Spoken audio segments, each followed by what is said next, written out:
All right, welcome to another episode of Catholic Mindset, where we create Catholic content for Catholics. Today we have Catholic Comedy. We're going to get to know all about the things that they do at Catholic Comedy. So how are you doing today? I'm doing well. How are you? I am good. Or should I say, I am good as well. Sweet. So we like to ask our guests to lead us in prayer. Would you mind? Not at all. In nomine Patri et Filii Spiritus Sancti. Amen. Pater noster, qui ex in celis, sanctificetur nomen tuum, adveniat regnum tuum, fiat voluntas tua, sicut in cielo et in terra. Panem nostrum quotidianum da nobis hodie, et dimitte nobis debita nostra, sicut et nos dimittimus debitoribus nostris, et in nos inducas in tentationem, sed libera nos a malo. Amen. In nomine Patri et Filii Spiritus Sancti. Amen. Amen. And for those that don't, is that the Our Father there in Latin? Yes. Yes. Nice. So we have an opening question here in Catholic Mindset. It is, what does your heart desire the most? My heart desires. That's a good question. My heart desires an increase in humor and joy in the world. That's what I do, is humor and joy. So that's what I desire, is more of it. Because I think as a society, comedy and humor and joy has kind of taken a back burner, and like everyone wants to talk about why you need to be angry or sad or mad or, you know, anything else that's a negative emotion, right? You go on your social media and it's like, hey, by the way, terrible things are happening. Why don't you focus on this for a while? But I want to be like, hey, we know terrible things are happening. Let's talk about some joyful stuff. So that's what I do. So I just want more of that in the world, I suppose. I like it. I like it. So, Catholic Comedy. What do you guys do at Catholic Comedy? What's going on there? So what we do is we make really serious documentaries about the torment of the saints, is what we do. So we're creating some content which is like, it will help you experience being St. Lawrence and being just pushed onto a hot grill, or it's like an ASMR thing, like just 3 hours of that. So that's been taking up a lot of my time. That's a joke. That's a joke. we don't do that. No. So I do. I go on podcasts with people who ask me, like this one, and I do sketch comedy, audio-based sketch comedy. You know why I do audio-based sketch comedy? Because it's cheap. This is not my day job, obviously. This is just a hobby thing that I do. So the audio sketch comedy allows me to be able to create a world, and you can listen to it. When somebody tries to do non-professional sketch comedy on video, or even professional sketch comedy on video, it always comes across looking cheesy and cheap. And so if you take the visual out, it allows people to use their minds. And also there's a whole lot of stuff that you can do like that you can't do visually, that you can do. Like, I can have the sound of a dragon and say, hey, there's a dragon here.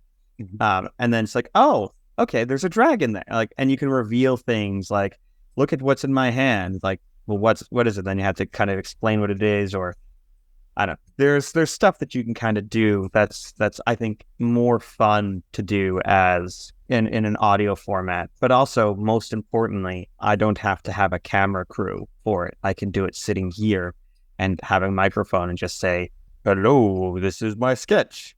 La la la la la, fun. And so that's what we do. A lot of that. I just post on Twitter a lot too, or X. It's Twitter. No one's going to call it X.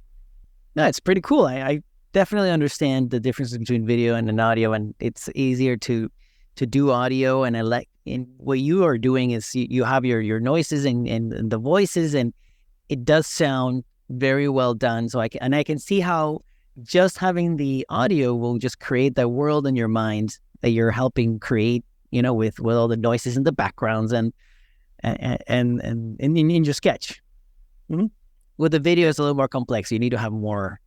Well, you need to have set locations and sets and variety of actors and a makeup department. And like, when you try to, like, there are people who do this And there are some people who do some really decent sketch comedy work. And when they do it, like, it's clearly like a guy in like, like a wig, or a guy wearing like a fake beard, or like throwing something. And it just like the like trying to do it really well requires a really vast budget. But there's also like, there are people who do it really well and who make use of the fact that it's it's lower quality in the visual. But I just thought sketch comedy in like audio, like you think about like an old radio program, right? People used to listen to those all the time. It would be on the radio and you'd be listening to the story of Superman or something like that. And it would be some sort of serial, and you'd listen and they'd have the sound effects and the type stuff. And all of that type of stuff really kind of comes together really well. And, if you know how to process through that, and it's very entertaining. You don't need the visual for it. And then this way, people can listen in their cars as they're driving to and from work. So not that anyone does. I don't know. I have no idea, what my viewership is like, or listenership. Yeah. So no idea any of that. I just put stuff out there and hope for the best. That's the way to go. That's the way to go. It's, in time, you'll find your audience. Like when you asked me who my audience was, I was like, I have no idea. It's cool. I should do a poll maybe one day in the future. Like, who are you? Who are you? Why are you here? What's wrong with you? Why are you listening to me? Pretty much. So how did it all start? What inspired? This is a fun story. So I don't know if you know this, but a few years back, there was this little virus going around that people got a bit afraid of. So that, yeah, you know what? There was controversy on what the name was, which is, there was this thing is happening. I don't know. I may have been just a local thing. I don't know. But so all of the different Catholic conferences and stuff that happened during that time frame were just outright canceled, right? So there used to be this thing where people would come together and you'd have these speakers who would be like, this is why you should be angry at the world right now. And then afterwards you'd leave and you'd get commingle with your friends there, and you'd talk and you'd chat and you'd make jokes and stuff. And then you go back in to learn about why the world is coming to an end. And then you break for lunch and then learn more about the world coming to an end. And then there's usually mass. And then afterwards you go out for drinks. That was a thing. They'd have these conferences and you'd show up and you'd do a conference, right? And then all these conferences shut down, but they went virtual, which meant that you weren't sitting with your friends afterwards, joking around and having a good time. It was just, you'd watch videos of people telling you why the world is coming to an end. And then that was it. And that's what like Catholic content was for quite some time. It was these conferences that were virtual. And so I was sitting there and I'm like, we need something fun. I was like, I want Catholic humor, Catholic comedy.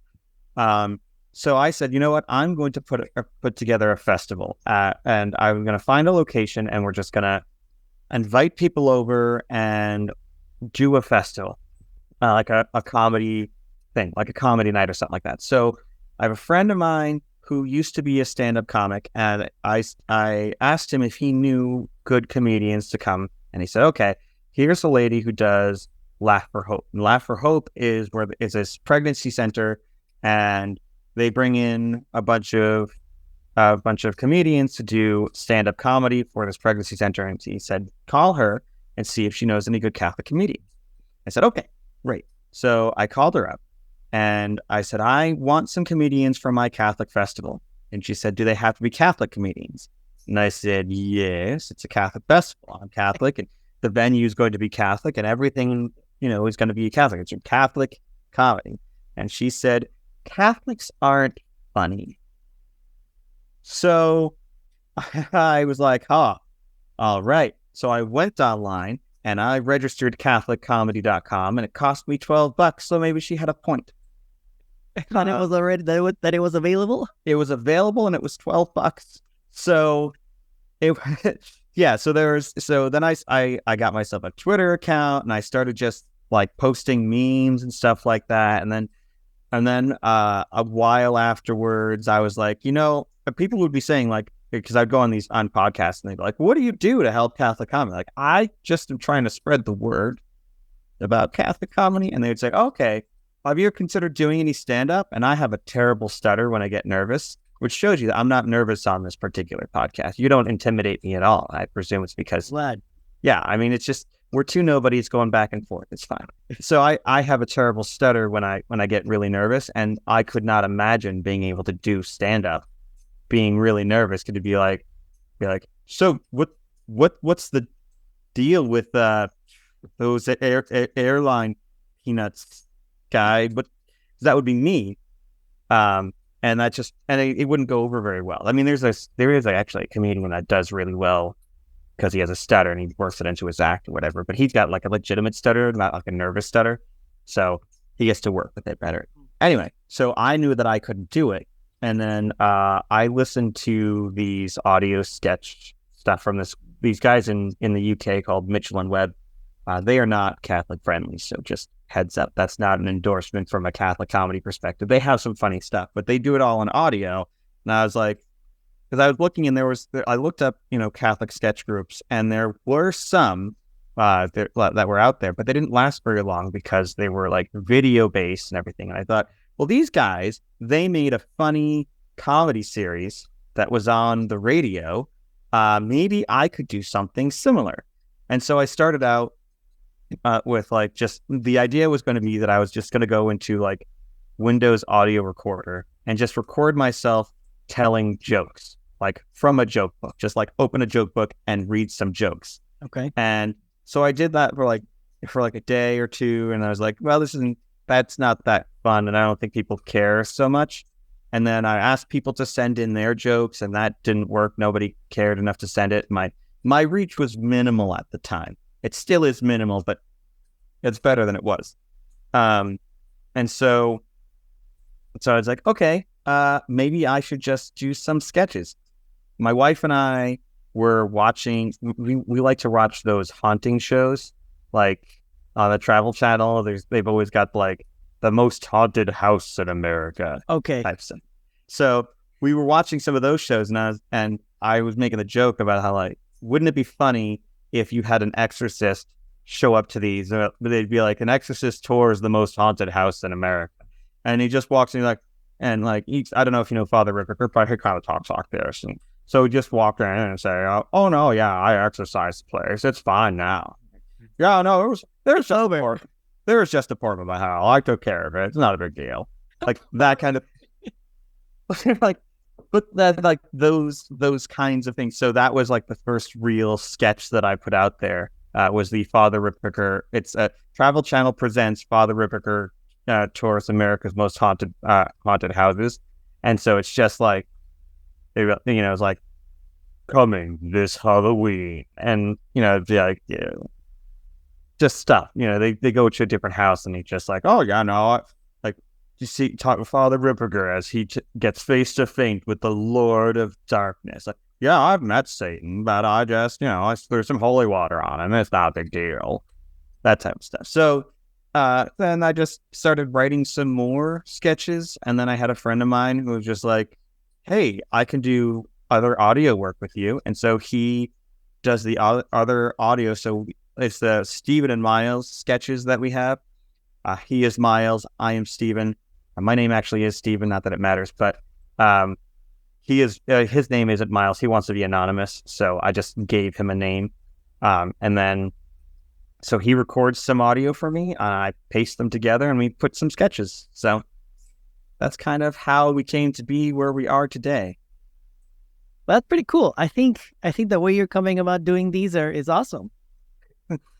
Yeah, I just the thing for me is that I remember being told by someone at some point that if you really want something and it doesn't exist, you kind of have to make it yourself, right? Like I can't go out there and say and be like, hey, I'm going to hire a bunch of comedy writers to make a Catholic comedy sitcom or something like that because I want to see a Catholic sitcom.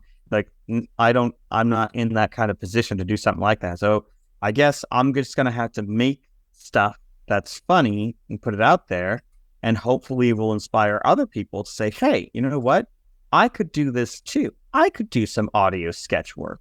The different ways of just getting that type of really quick, easy, funny 2 to 3 minutes or 3 to 5 minutes or whatever, comedic work to just kind of be tossed out there so people can have fun with it.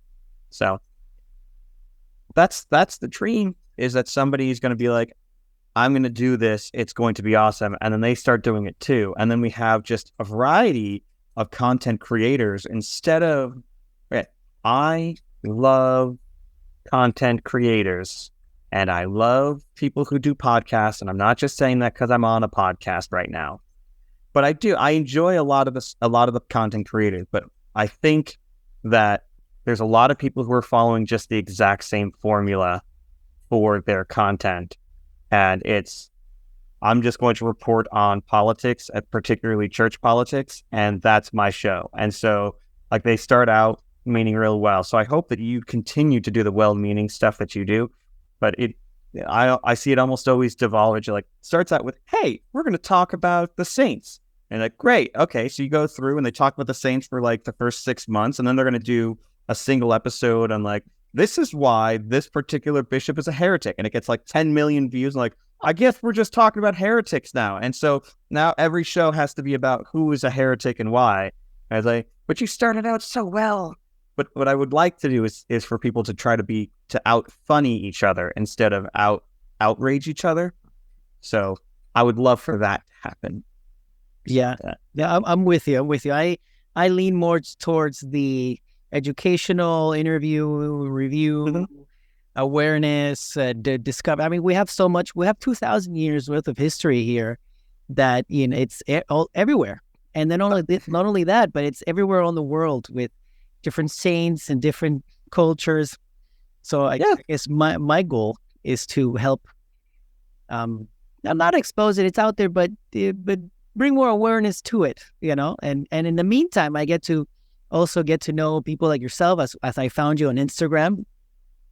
And the cool work that you're doing. I think that there's a lot of cool things that Catholics are doing, and they don't like to take credit for it because it's what we're taught. But, every once in a while, it's good to jump on a show and let people know that there's cool Catholics doing cool things. Yeah.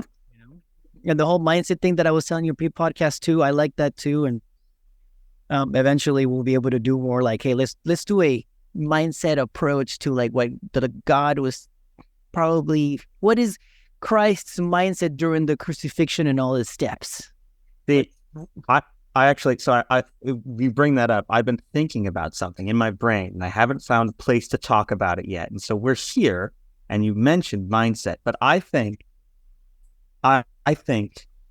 during Christ's passion, when no one was around to see, in the in-between, right? Because first he was captured, then he was, then it was the scourging and then the crown of thorns and everything. But there's time between that. I think in between there, he was laughing. And I tell you why. Because the plan was working. It was going exactly according to plan. Satan thought he was winning, and he was doing all the things that Christ thought that he knew he was going to do, and it was working perfectly. Because just imagine, right? You being there, Christ sitting there, and he's like, okay, this is bad. This is, the pain is terrible, but everything is going exactly as I intended it to go. Right? I was betrayed, knew I would be betrayed. And I was, I'm being scourged and crown of thorns, and they're going to crucify me in an hour and a half. This is the best day of my life, because I know now that in a few short hours, I'm going to be, Satan's going to be at the front doors of hell, cheering and yeah, we did it. And I'm just going to walk in the back door and just let so many people out. That's I think the mindset. We focus in on a lot, and it's important, not going to degrade the importance, but we do focus a lot on the pain, torture, and torment. But that was God's greatest joke on Satan. Satan's I won, and God's turn around. I just emptied out this pocket of hell of all the people that you were unjustly keeping there, who weren't the worst of sinners. who pulled them all out. So you lost. And now anyone can make it to heaven if they, by uniting themselves to the cross. So sorry. It's like you think like you watch Ocean's 8, right? Or Ocean's 7 or Ocean's 8 or one of those like whatever. And like the heist films, right? And it's like they all get captured and they're all being like put into like the paddy wagons or whatever. And then they turn around and there's a wink. And then it's like the whole scene rewinds and they show the people who are working in the background. So even though it looked like they were losing, they were actually winning the entire time. That's what the whole like right when Satan turns around, like Satan cheering with his demons, like yes, we won, and then that's when the whole rewind happened and Satan was like, oh no, and turns around and like they'd like find like a note or something that says haha got you or whatever, but instead Satan finds that Jesus had released a lot of people from hell and that there's nothing Satan could do about it and he lost. That's my mindset on how. Perfect. That you see that perspective. I had not thought about it, and I haven't thought about it that way. But I love it. And it makes sense. Everything is going to plan. Now, the next time we're doing the Passion of Christ, I'm going to be doing a mass. I'm going to be doing the stations, and I'm going to imagine Jesus there. Be like, all right, can't you? Yeah, it's the wink. It's the wink, right? It's like part of the plan. Right. It's like, it's the, the show being put out on front, right? And everything happening on earth, and Satan's focus is looking at the physical reality, but completely missing the metaphysical reality of everything that's happening in the background. So he thinks that he's winning, but in actuality, he's losing. And it's like a heist movie, but it's the greatest heist movie in the world because it's when Jesus snuck around and stole all of Satan's souls that he had unjustly kept. So, I love it. Booyah. Yeah. I love it. So as you move forward with Catholic comedy, where would you like it to go? What was the envision? If you had no limitations whatsoever, what would you like Catholic comedy to become? If I had no limitations whatsoever, I would start up a Catholic comedy media company, basically Catholic comedy studios that would do any of the type of stuff that we need it to do, right? Like I want to write a sitcom. I want there to be a Catholic sitcom out there. I think it would be great. I think that we're starved for sitcoms right now because when was the last sitcom that you can really think about that like grabbed national attention, right? In the last, every single generation has their one. Like it was Cheers for the people in the 80s, in the 90s it was Friends, and in the 2000s it was How I Met Your Mother, and now it's like nothing. Like there's no real big like solid sitcom that everyone's like, yes, everyone's watching this show, right? So I would want to make something that was that way, something that would be Catholic, that the whole family could watch, but would also be a sitcom, right? You'd be able to have that. Like, there's Everybody Loved Raymond was all right, although not truly Catholic, although they were Catholic in the show. Kevin Can Wait with Kevin James, probably the best one, but got canceled after the second season. Kevin Can Wait? Kevin Can Wait. Kevin James is a huge Catholic. Yeah. You know that? Like okay, so if Kevin James is listening, I'm not talking about your weight being a huge Catholic, but no, he's a very devout Catholic. He hosts Father Ripperger, who is the famed Catholic exorcist and such. Catholic? Yeah, he's Catholic. Very, very Catholic. Oh, wow. He did a couple sketches on YouTube. One of them was, in one of them, it's like he and his friend are like passing in a hallway, and it's like, oh, look, you got something on your shoe. Oh, so there's something over there, and then it ends with. No, it looks like you have an evil entity right there over your shoulder. There's like this black orb, and so then he takes out a crucifix and some holy water, and he says the Saint Michael prayer while dousing his friend in holy water. I'll get that, and he does that. It's really funny. That's cool. I mean, I had no idea. I mean, I've seen his stuff with the same lady. Here was this Kevin Can Wait. Yeah, so in the first season, I think I used to have a show. King of Queens. King of Queens. Yes, I used to see that. Yeah. Yeah, he did King of Queens, which was your basic kind of, sitcom show for the 90s. Kevin Can Wait was much more Catholic. They had a priest in there. Them going to mass was a big deal. He went to confession and everything. So there were definitely, like, it was a lot more Catholic Kevin Can Wait than like King of Queens wasn't Catholic at all. It was just a secular show that he was on. Then he became famous enough that he could have his own show, and it's really good.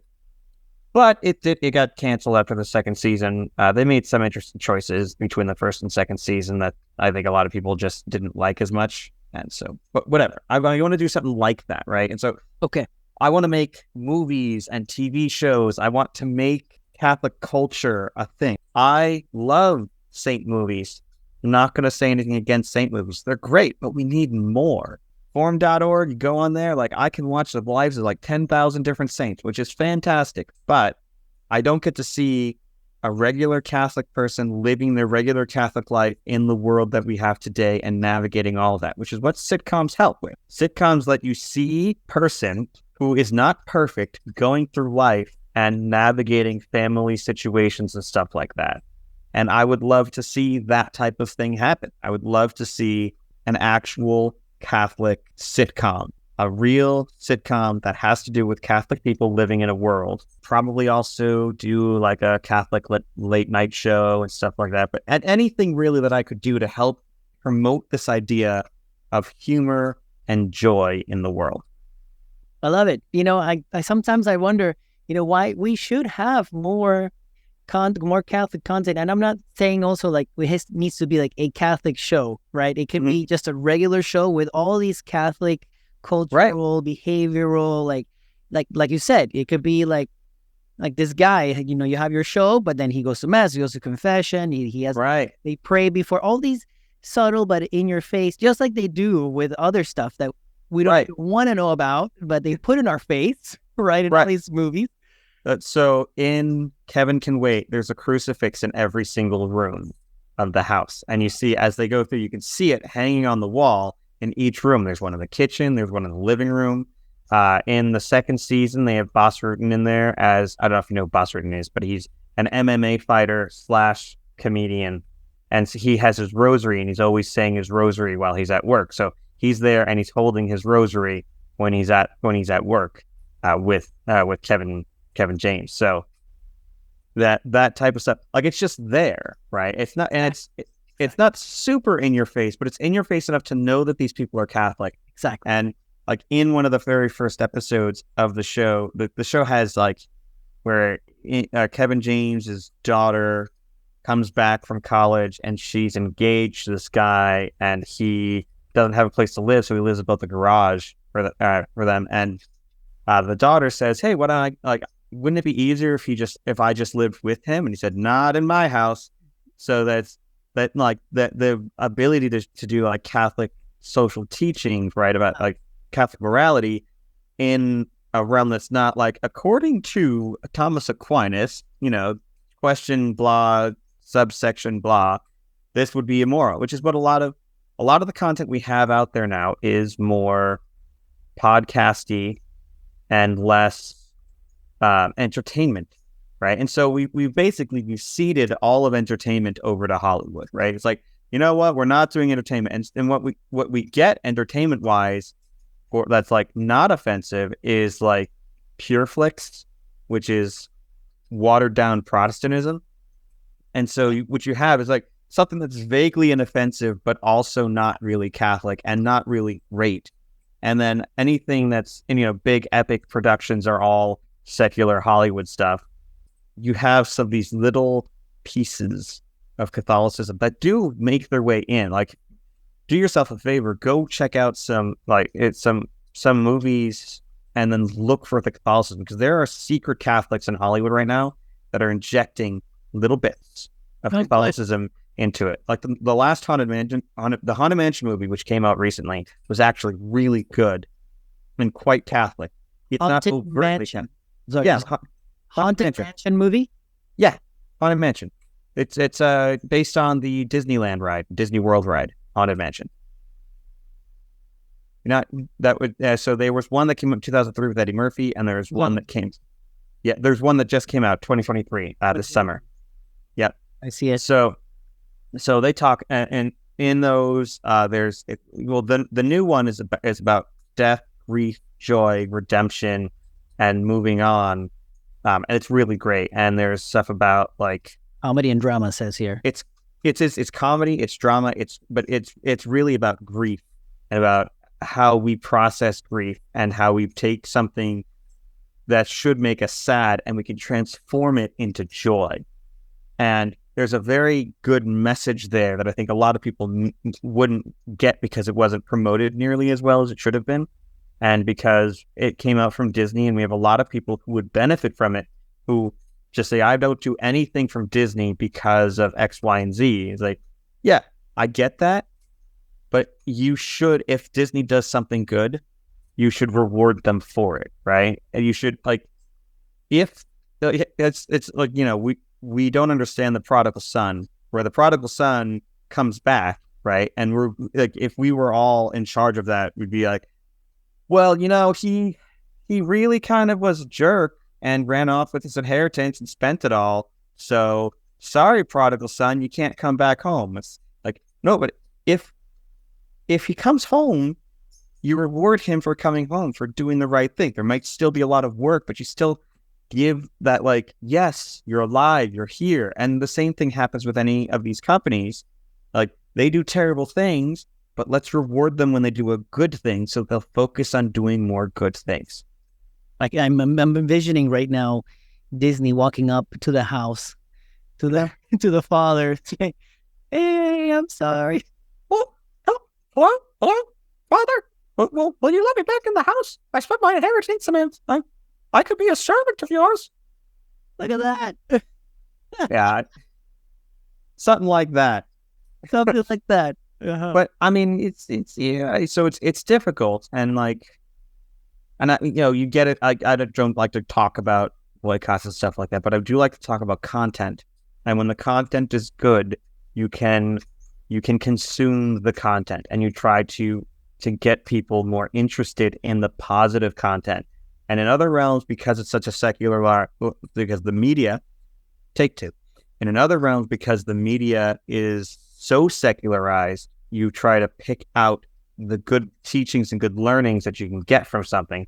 And so long as there's nothing truly morally indefensible in the film, but it also might have good moral lessons, you should take that in and you should say, this is good content, right? It doesn't have to be, carrying a Dewey Rheims Bible and trumpeting about the glories of Catholicism to be a good film that you can pull Catholic themes from. Like, Lord of the Rings is very Catholic, but Jesus isn't specifically mentioned at all. So you don't have to have the content being so, like, if you put too much the religiosity in there, like the holier than thou type stuff, or the cheesiness that comes with a lot of the Protestant content, you turn off the general audience. You want the general audience to understand the epic nature of religion, like the epic battle between heaven and hell, right? And that battle between heaven and hell is for your soul. God is fighting Satan's for you. God doesn't need to fight Satan. Satan can't touch heaven. Satan can't get close to heaven.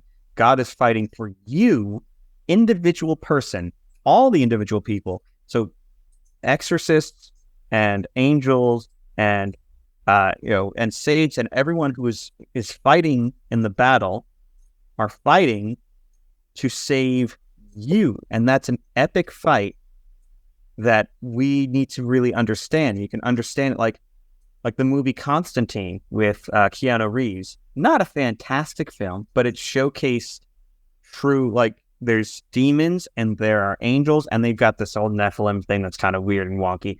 But the idea is that there are epic battles between heaven and hell, and it's for every individual soul. There's a fight, right? For the soul of the woman in the beginning who commits suicide. And in there's actually a really great part. And I'm going off the rails here, so you let me know if I'm too far off the rails. No, but I don't know. I haven't seen him. So, know of them, but so Constantine in the movie, So in the movie, it starts off with a girl who commits suicide, and she does that so that she can warn her sister and John Constantine about an evil plan that the devil's son is trying to enact. Right, the devil's son's trying to enact this evil plan. And so she kills herself for that one, but she still kills herself, so she's in hell. And Constantine goes into hell and sees that she is there.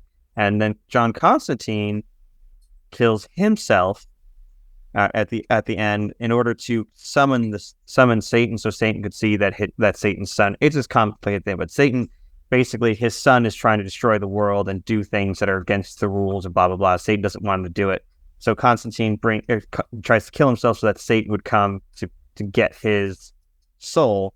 Satan shows up, sees what's happening with his son, gets up, takes care of all of that, and then then asks Constantine, okay, so you did this thing, I'll give you something, like what do you want? And so what he asks for is for Satan to release the soul of the girl who was trapped in hell. And so Satan says, okay, and done. And that shows it's not God tossing us into hell, it's Satan clutching on to us and pulling us to hell. And, the way that we can get past that is through the cross. But Satan releases this girl and she gets to go to heaven because the torment and whatever that Satan has over her is released. And so it's kind of this neat idea. And I'm sure maybe one of your listeners will come back and be like, well, I think that's heretical. Maybe it is. But it at least talks about that hell is a real place. And it's not just this kind of this afterlife concept where everyone goes to heaven and then evil people also go to heaven, but we don't talk about it, right? But there are these little nuggets of authentic Catholicism that find their way into different films, right? That's because somewhere on the writing staff is someone who is Catholic who has been like, I'm going to just put this little tiny Catholic nugget in there, right? Well, what about, we have these ghosts in the Haunted Mansion. What do we say? Oh, we'll just say they're in purgatory. Okay, yeah, we'll say that they're in purgatory. Cool. Catholicism now has entered the chat. Right? Now purgatory is part of the canon of the story, so you have to acknowledge purgatory exists. Souls can be trapped in purgatory. Souls can move from purgatory to heaven. That's something that you can note that is, very Catholic, that has snuck its way into these movies. So we need to get the culture back, but we're not going to do it with just talking theology. You have podcasts? Great. Use it to influence people to make more content that's not just another podcast. Your podcast is good. I like what you're doing. I know what you're good at. But there are people who is like, I'm just going to capitalize on the anguish of the church right now and put out another podcast to get people angry. So, and then I'm going to attack other podcasts so that I can try to get their viewership. And the whole thing is just about me. Like, no, my job, the Catholic comedy job, is to get people like you and anybody else who can make content to make it filled with joy and hope and laughter, and fill the world with that. Bring the whole Catholic experience out. And it's not just about quoting scriptures and reading the stories of saints, although the stories of saints are good and we should know them and we should talk about them and we should talk about the glory of the saints, not just their terrible murders, which, most of them were terribly murdered, not just the terrible murders, but the glory thereafter, the joys that they brought. Saint Philip Neri, he is the patron, which Saint Philip Neri, he got people to talk about the faith during the Protestant Reformation. They say he re-Catholicized Rome during the Protestant Reformation. You had bishop fighting bishop, you had priests fighting priests, you had confusion about doctrine and everything going on. And hey, sounds familiar, but what was able to save Rome wasn't like it wasn't, the greatest theologians of all time. It wasn't quoting scripture. It was Saint Philip Neri going to hospitals and ministering to the poor and the sick, bringing people to the poor and the sick to teach them how to help them, right? Telling jokes and then starting up his oratories that allowed for people to teach the faith through plays and stories and music and laughter. And that was how he saved Rome. It wasn't a huge debate between him and the Protestants, right? It wasn't St. Philip Neri going up there being like, okay, Martin Luther, come over here. Let's battle it out in a battle of wits. Let's see who's smarter and who's better. It was, forget Martin Luther, whatever, I'm going to try to save everyone's soul, and I'm going to try to teach them about the glory of Christ in whatever way that I can reach them. Right? For some people, quoting scripture works, and there's lots of people who quote scripture. Talking about the lives of the saints works. Lots of people talk about the lives of the saints, but you also need the content, the entertainment part of it, because there's a lot of people who aren't going to pick up on it unless they can sit down and enjoy it, right? People who they go to church every Sunday, but they treat it like a chore because that's not the way that they're really experiencing and learning about God. It's the way that they are fulfilling an obligation, but they don't understand why it's so great, because no one has tried to talk to them in the way that they could be talked to about how and why this is so important. It's just, you go to church because we tell you to go to church, and then the rest of your life, you devote 1 hour a week to God, sometimes as little as 45 minutes, depending upon how quickly your priest talks. So you spend 1 hour in church, and then you go home and you forget about God until next Sunday, right? But if it's part of the culture, you can't escape God, right? Because you're going to turn on your TV, you're going to watch your favorite shows, there's going to be God in them.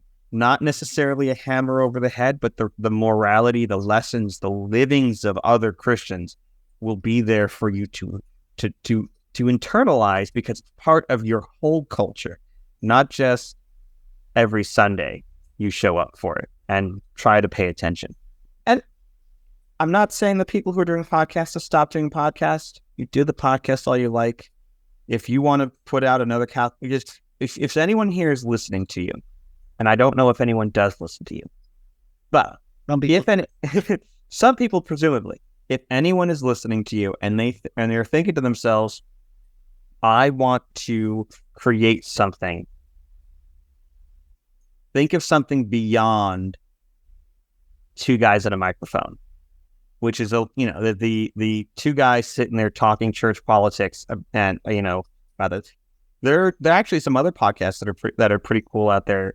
There's Aaron Iber or something. He does the I Do Believe in Fairies, which is about mythology and mythological figures and cryptids and stuff like that, and how that all fits within Catholic ideology. So just that's kind of neat. That's not if you're going to do a podcast, do it on something that's unique. But if you have the talent and the time to do something more creative, to write songs, or Stilia, oh man, I'm gonna have to send you these people so that you can include them in the notes or something. But yeah, there are people out there who are making song parodies for Catholicism. There's Enoch who has 2 rap albums out for Catholicism. There's people who are doing work to really kind of picking up the standard of Saint Philip Neri and parading it, right? They know they're picking up. They might not even know who Saint Philip Neri is, but they're doing the works that he did. Yeah, it's interesting. Every generation has the people in it that we need to save the world. It's whether or not we realize that they're there and we listen to what they say.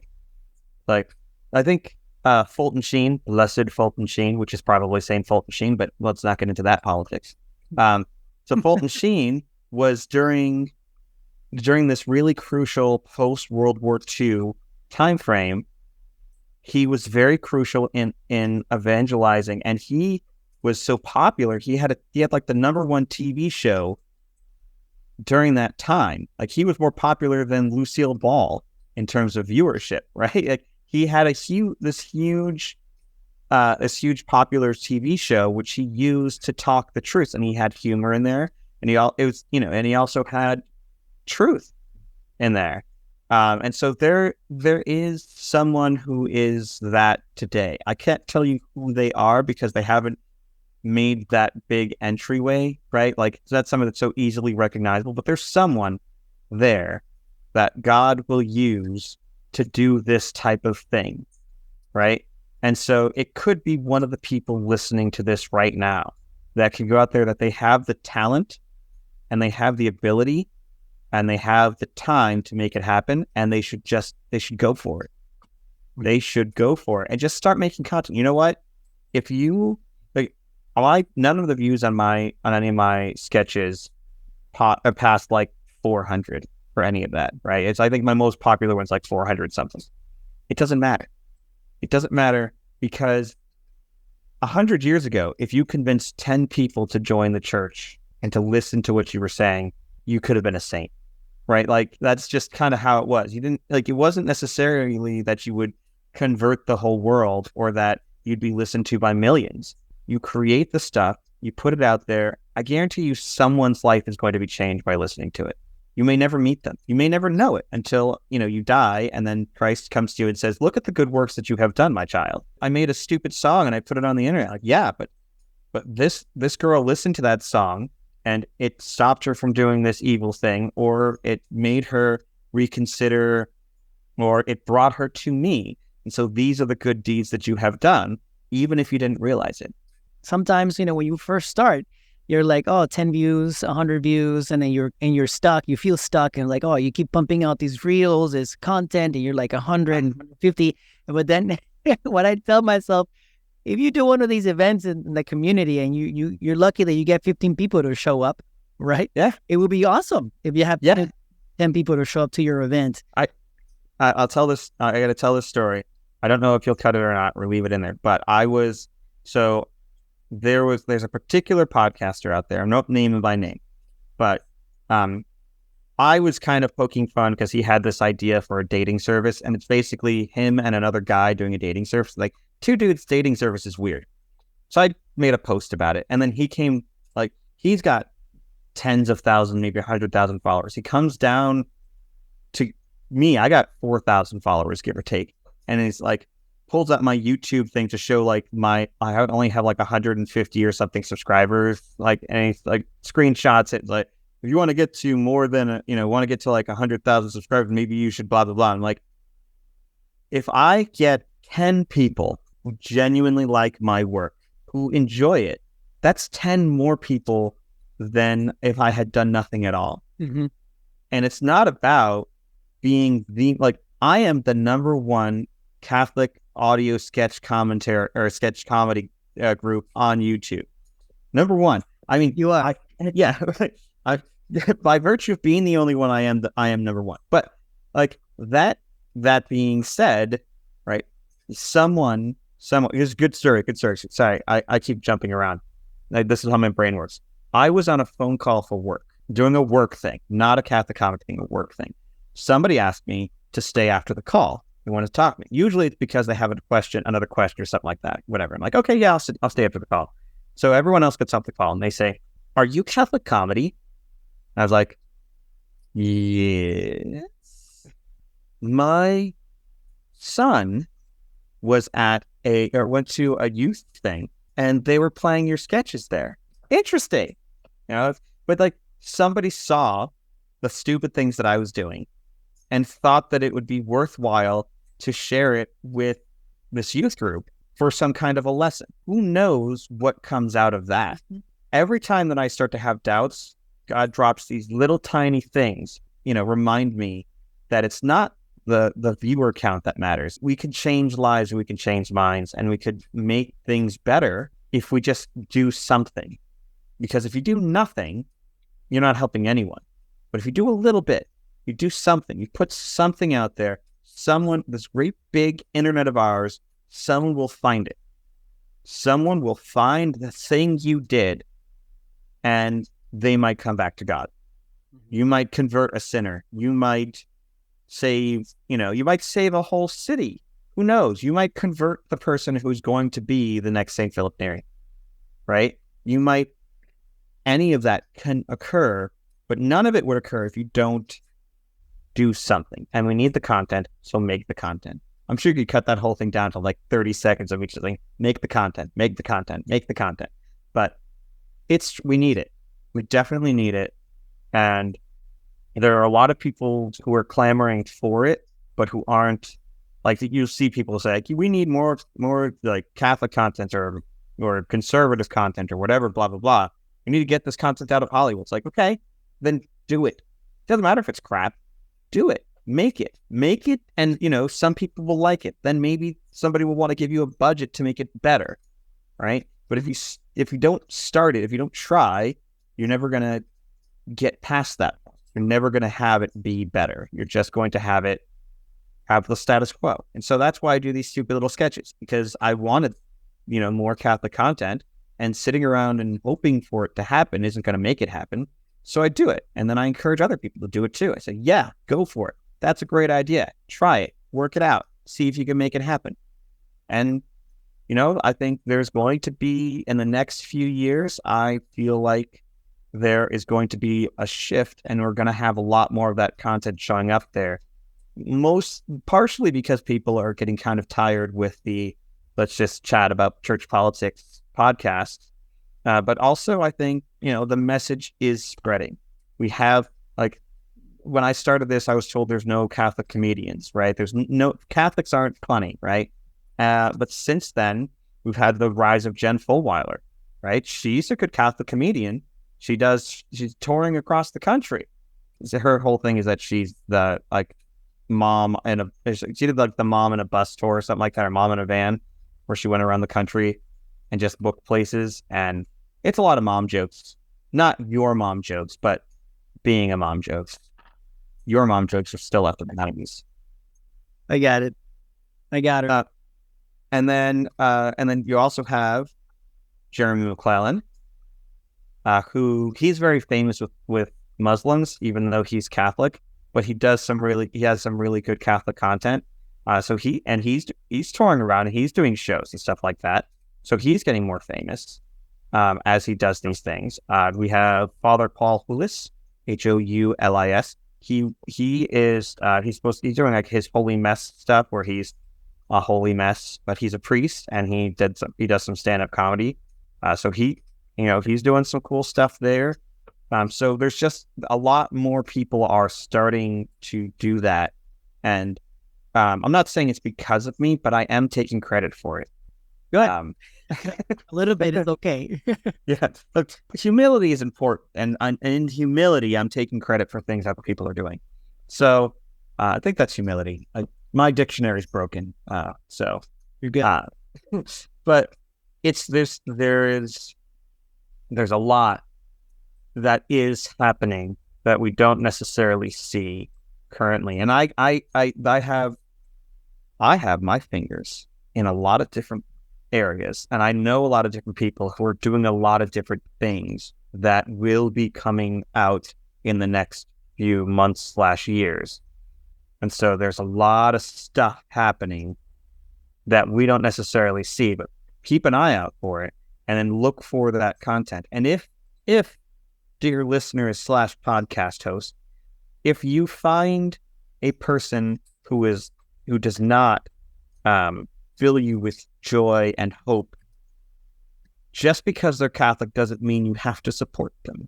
You don't have to listen to every Catholic podcaster out there, and you don't even have to listen to the famous ones. You don't have to watch Pints with Aquinas if Pints with Aquinas does not help you, if it hurts you, if it causes you to become to be despairing, or if you think it's causing scandal, stop watching it. Walk away. Look for smaller. I love small podcasts. I'm not saying you're a small podcast, but I'd never heard of you, so presumably. But I love I love small podcasts, especially at the beginning, because you can steer them in the right direction if you have the right conversations. And that's what I'm trying to do, is steering people in the right direction to say, okay, if you want to be a famous podcaster with millions of viewers, okay, it will only cost you your soul. That's it. But you can do it. And that's just by committing calumny and, lacking charity and attacking everyone around you. That's your sure. If you want to be a successful podcaster, making those successful podcaster bucks, that's what you got to do. Unfortunately, though, actually, it's going to be much harder because the market's getting saturated with those. But if you want to do good, if your goal is to do good, not to be the most famous podcaster in the world, focus on the attitudes, be a peacemaker, find the humor and the joy and the love in life, and showcase that. Because there is a backlash coming. I can feel it in my jellies. There's a backlash coming against the negative anger. We've been in this for at least 4 years, maybe longer. That it's just we're just saturated with all of this, and the joy needs to come back. And so we need joyful people, and we need to stop fighting each other, which is another thing. Is that when we talk about these larger podcasts and whatnot, they tend to cause rivalries with other podcasts and just backstab, betray each other all the time, and in order to try to steal and try to just get a little bit more popular. It's like you have opportunities. Don't sacrifice your soul. Dear listeners and podcast hosts, do not sacrifice your soul for the sake of followers, because there's going to be another guy who'll come down, who'll do the same thing that you do, steal your followers away from you, and then you've lost your soul and you still don't have your followers anymore. But uplift, bring people together, and you'll be able to have something that is not only popular, maybe, no guarantees there, but good. And good is what you're aiming for, right? Jesus had his 12 apostles, right? Of the 12, only one stuck around with him till the end, right? But that one guy did a lot of good by staying there, and he was spared a lot of torment by, being allowed to die normally instead of the rest of them who were terribly martyred. So I think that, I don't know if that point really made much sense, but still, be the good, do the good works, and the fruits will come. Not as quickly as they will, like doing the bad stuff gets you fruits quicker, but the fruit is bitter and it doesn't satiate you. Doing the good works gives you the good fruit, which will satiate you longer. You'll be more happy with your work, knowing that you did it for good and not for attention. Amen. That is my soapbox, sir. That is my soapbox. I like it. That is a wonderful message, and I am with you. Awesome. So to answer your question, that's where I want Catholic comedy to go. I want it to go to there. Uh-huh. I hope so, and I hope so. I really hope that you get there. I'll definitely gonna be praying for Catholic comedy to get to the point where it can do those kind of things, because I think it's needed. I think it will be very, very well welcomed to be able to have that material out there. I think it's more likely that I'll inspire somebody else to do those things, but I'm just as happy for that too. I don't know how much C.S. Lewis you've read, but in the Screwtape letters, there's Uncle Screwtape is talking to Wormwood, I believe is the name of the demon. It's two demons having a correspondence. And Screwtape says, humility, or he doesn't understand humility, because he said that humility is when a skilled mason will build an extravagant cathedral, but would be just as happy had someone else built it. And I take that to heart, because I'm doing this because no one else is. And once other people are, I don't have to do this, and I can just enjoy it. So if somebody else creates a giant Catholic, maybe like a giant Catholic media company that's focused on humor, joy, love, that type of thing, I'd be just as happy to be able to say, okay, it exists. Mission accomplished, right? I'll help them in any way they can if they want my help, and if they don't, I will just enjoy it. because that's what we're called to do. I think if you're trying to convert sinners to Christ so that it's a tally up on your little tally sheet, you're getting your reward by your little tally sheet. But if you're just happy to see it done, that's what God wants us to do. He'll tell us to build a temple, and we'll build it. And we'd be just as happy if he told somebody else to build it, because now we have a temple. Now we have a grand cathedral that we can worship in, regardless of who built it. So long as it's built well, so long as it's not sacrilegious or anything, we should be happy. Like, you should be happy if somebody else creates a podcast that's like yours and does it better, and then you don't have to necessarily do it. You could focus on other things, change your avenue of work. That's humility there. It's like you're happy about the thing being done, not about the who that did it. I mean, you might be a little bit upset if you're trying to do this as your career. You'd have to start a new career path. But this is a hobby, not your day job, so you get it. And I think that's another thing, probably for another podcast, I could go in for hours about money being involved in your apostolate. And if your apostolate starts to collect money and the dangers of that, because that's causes a lot of challenges. But if it's a hobby, then somebody else is doing it, you can let them do it. And it's fine. If somebody else starts doing audio sketch comedy, right, and they want to, I'll be like, okay, you know what, you starting this up, I'll post into Catholic.comedy for you. You send them to me, I'll just put it up there. And then, maybe one day you'll take over. We'll see how that goes. I mean, I got 7 kids. So, my wife would be very appreciative if somebody else took over part of this. So you could dedicate more time to your family, is that what you're saying? Yeah, so I could dedicate a little more time to my family. I mean, it's not much. It's about, like I said, about an hour, maybe 2 hours a week that I do on this type of stuff. So, but still. If we only had more people doing these kind of creative things for an hour or 2 a week. We will. Mark my words, sir. The time will come. And I think that hearts and minds are changing, and that there are people who are going to get into it and going to be producing some good content, and I will be involved in some of them, and I will not be involved in others. But the point is, it will get done, and we're at this is the last part of the dark night, right? So the sun will rise, and then you can kind of see it poking over the horizon. The sun is coming, and we'll have joy in our lives again. Not to say people don't have joy in their life generally, but I'm talking about as a society. Society is generally joyless. So every night at 9 o'clock, I go outside and I milk my goats. Yeah. So you know how it is. Yeah, that's what I do every day too, man. I just come home from milk your goats. Milk my goats. So I milk my goats, and then the idea is that while I'm milking my goats, I'll join this Twitter space and we can just chat about stuff while I'm milking the goats. When I'm done, it's about 30 minutes to milk the goats. That's how long it lasts, and then it's over. And this is an audio thing? Yeah. It's so there'll be the noise of the. Well, I've got an auto milker, so it's just is it like a button or something? I mean, so I have these 2 suction cups because goats only have 2 teats, and they just go on there, and then it drains the milk, and then I have to hand express at the end of it. But yeah, I do 2 to 3 goats, depending upon what time. During the morning, it's 3. At night, it's 2. It takes about 30 minutes. And then that's the milk that my kids have with their cereal in the morning. Awesome. I have a friend of mine who buys only milk goat from Trader Joe's because his little daughter can only have that. Yeah, well, you should get a goat.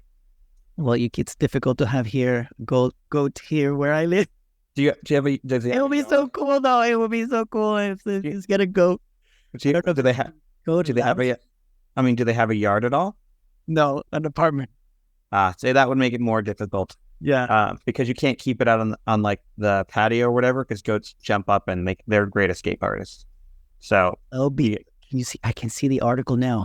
Goat leaps to. Goat leaps. Yeah. Oh my God. Could happen, but probably goat would be, because goats are actually really good, and they're really sturdy, so they don't fall a whole lot. but it would probably be just like people taking pictures of goat on the edge of skyscraper. Yeah. I like that. So, yeah. Well, no, we were doing one the other day just because I had this, like, you're not on Twitter, so you don't get to see all the Catholic Twitter anger stuff that happens. But there was somebody who talked about how real men don't change diapers. And I was like, that's not true. So I had to go on. And so it was during the milking where I had to say this thing. Like I just had to be like, I need to talk to someone. So I just like, let's do a space. And so we're talking and, we're starting up this whole thing. And in order to call the goats over, I have to go, ma. And he's like, what are you doing? Like, I'm milking the goats. The goats have to come to me. So I have to do a goat call. So that's kind of how things go. This is life on the farm, man. You deal with it. You do the things you got to do. But I work from home and I have a farm, and it's all fun and games. I love it. No, I had interviewed a guy who does these like hand carved and handmade things with wood. Mm-hmm. And then all of a sudden I hear like chickens in the background. And he's like, yeah, man, I just got some new chickens for my, in his case, it was his backyard, but he had the little chickens were in the background making the little chicken noise.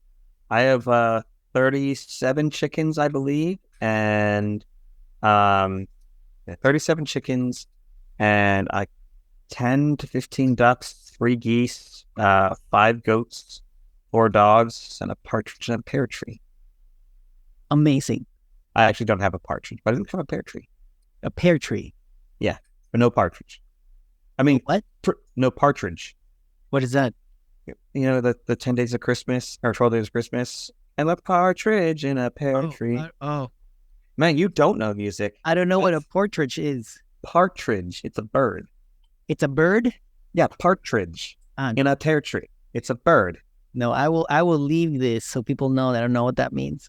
But I do not know what a partridge in a pear tree. I know the song. I just never knew what that word meant. Oh, it's a bird. It's Easter. It's a partridge is a medium-sized galliform bird, and any of several genera with a wide native distribution throughout parts of Europe, Asia, and Africa. So several species have been introduced to the Americas. They are sometimes grouped in the Curtinae subfamily of Phasianidae. Partridge. It's a bird. It's in a pear tree. Now I know. Now you know. I should have. If I can find it, I will have. Now you know. Yeah. No, awesome. This has been awesome to have you on the show and to get to know what Catholic comedy is about and what it could one day, and I'm sure one day it will become. If not it will support, as you said. That's right. That is correct. We also have a festival that we put on every year. So that's something that we'll talk about another time. Well, when you start promoting it, let me know. We can do a little show about it. Definitely. That'll be soonish. So next month, probably. Oh, next month. Okay. Well, we start promoting it next month. It's going to be in January. Okay. Yeah. Awesome. It's all good. All right. Thank you very much for having me. Yes. So thank you so much, Catholic Comedy, for jumping on the show, telling us your story, what you're all about. It's been awesome to have you. Thank you for having me, and I hope you have a great and wonderful rest of your day, sir. Good luck to you. We'll sing you out.